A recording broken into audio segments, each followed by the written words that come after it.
Are you ready to make positively adorable dog cookies? Hi, I'm Leslie with Leslie's Cookies and Treats, and if you love decorating sugar cookies or you want to learn how, you're in the right place. Let's decorate together. So I got this design from Cuddly Cute Designs, and I modified it a little bit to turn it into Christmas critters. But for today, we're just going to make the original design, and I printed it out, and then I cut out the eyes so that I could trace them onto my cookie. Oh, and by the way, all the supplies are listed in the description, and you can get the cookie cutter for these adorable pups in my shop. It's a digital cutter, so you will need a 3D printer. Anyway, I started by printing out the pattern, and I'm cut out the eyes, and I'm just going to trace them onto the cookie because these eyes make the entire cookie. They are the most important part, and I want to make sure I get them right. They're big and they're beautiful, and it makes you fall in love with these cookies. And as you'll see later in the video, I should have used this as a paper piecing pattern and traced out all of the parts of this adorable puppy, but it all turned out okay in the end. Stay tuned to see what happened. So I grabbed my black royal icing, which is about a 15-second consistency, and I outlined the eye, and I'm just going to flood that in. And as I always do, I will use my scribe to make sure that this icing is smooth and that there are no air bubbles. And as soon as I have this all nice and smooth and shaped the way I want it, I'm going to grab my white icing and continue on. I'm going to touch my white icing right up against that black icing, and I'm going to outline this outside part of the eye and flood that in. This is a wet on wet effect, and when the white and the black icing dry, it will be one solid area with no lines of separation in between. And then I want to give it a highlight just like in the picture. So I put a big dot, and I'm just going to take my scribe, or you could use a toothpick, and I'm going to drag it down to the bottom. Then I decided to fuss with this eye a little bit more, so I wiped off my scribe so that it's clean, and then I shaped that eye a little bit more. And we're going to do the same thing over here on the other side. And I've sped it up because you've seen it, but let's go back to the eye now and do the highlight once again. Put a big dot, grab your scribe or your toothpick, and then just drag it over into a teardrop shape. Make sure to clean off your scribe so that you don't get black icing in the white, and use an up and down motion to settle down any peaks. And then go ahead and add the outside to the eye. Carefully using your scribe to settle that down and shape it without swirling it into the black icing. And then I'm going to move on down to the bottom here, and I'm going to outline where the back legs go and flood that in. And then I'll use my scribe to settle that icing down and make sure I pop any air bubbles so that they don't crater. And if you have a small table fan or even a small heater set on low, it's a good idea to put this cookie in front of that fan or in the dehydrator once you finish with all of these little areas so that the icing can crust over before it forms a crater. And now we don't want to pipe anything right next to the areas we've already piped. We want to let those dry and crust over so that there's separation. So I'm going to move on up here to the ears, and I'll just outline and flood those in as well.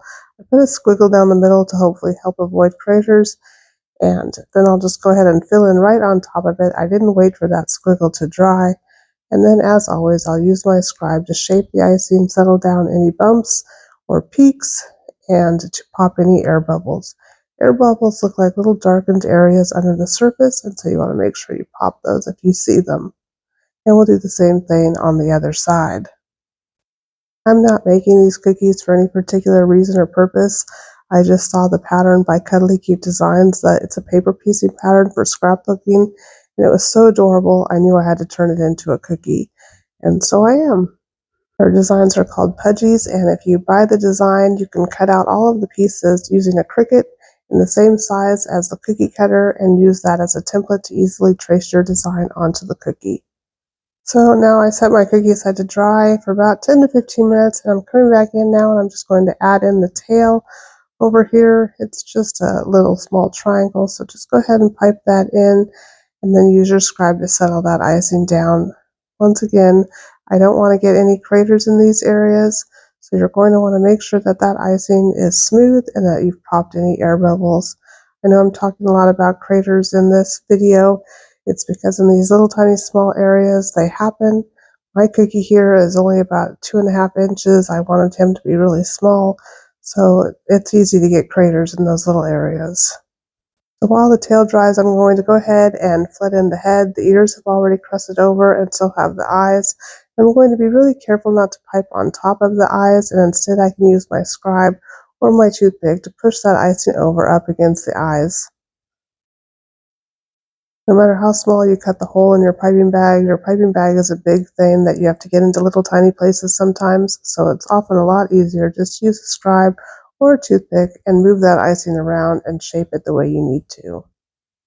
I would say that my scribe is my most used tool and the thing that helps me the most achieve a professional looking finish on all of my cookies. Taking the time to do this is really worth every minute that it takes. And if your icing sticks to your scribe or your toothpick and it doesn't quite settle down, just wipe it off with a damp paper towel and then gently tap up and down, and any peaks or bumps that you have should settle right into your icing. And because our back legs are already dry, we can go ahead and pipe in the front legs. Just outline across the top, matching up with the back legs, and fill these areas in. Oh, and by the way, have you spotted my mistake? I know you don't have the picture in front of you, but can you tell what I did wrong? So finish out using your scribe to shape this area, and then set the cookie aside to dry for another 15 or 20 minutes until all of this icing has crusted over. And now you can see what I did wrong. I've got this gap here underneath where his muzzle would be. That should be his body, like in the other cookie that's up in the corner. I decided to fix it just by putting in a collar. And actually this came out adorable, I think. And I'm really happy that I did this. And this is a great idea and a way to fix this cookie.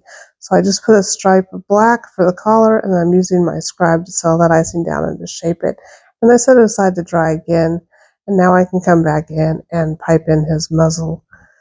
I'm going to fill in this area pretty generously, but I want to be careful that I don't pipe over the top of those gorgeous eyes, because again, that's the focal point of this whole cookie, and that's what makes this cookie so dang adorable. So fill it in and then use your scribe to settle that icing down, again being careful not to push the icing up over the top of those eyes. And once you have the icing smooth and you make sure the icing is all the way down to the cookie and not sitting up on top of your outline, then you can set this cookie aside to dry again. We're down to the nitty-gritty details, and there's going to be a lot of time where you spend waiting for the cookie to dry, so if you have other cookies to do while you're waiting, that's perfect. So my cookie's been drying for about 15 minutes. Now I'm just going to come back in and pipe over this muzzle that we did before. I'm not sure if that's the muzzle, the bottom part of his face. I don't know. But we're going to pipe in the snout, and I'm just going to make two little ovals here to make an upside down heart shape, and then I'll flood those in. And you see now how the black collar separating the body from the face is really turning out to be the perfect thing. I'm really glad I messed up and came up with that fix. Sometimes with cookie decorating, you just need to roll with it, and sometimes your best designs come from fixing things that didn't work out the way you had originally intended it to.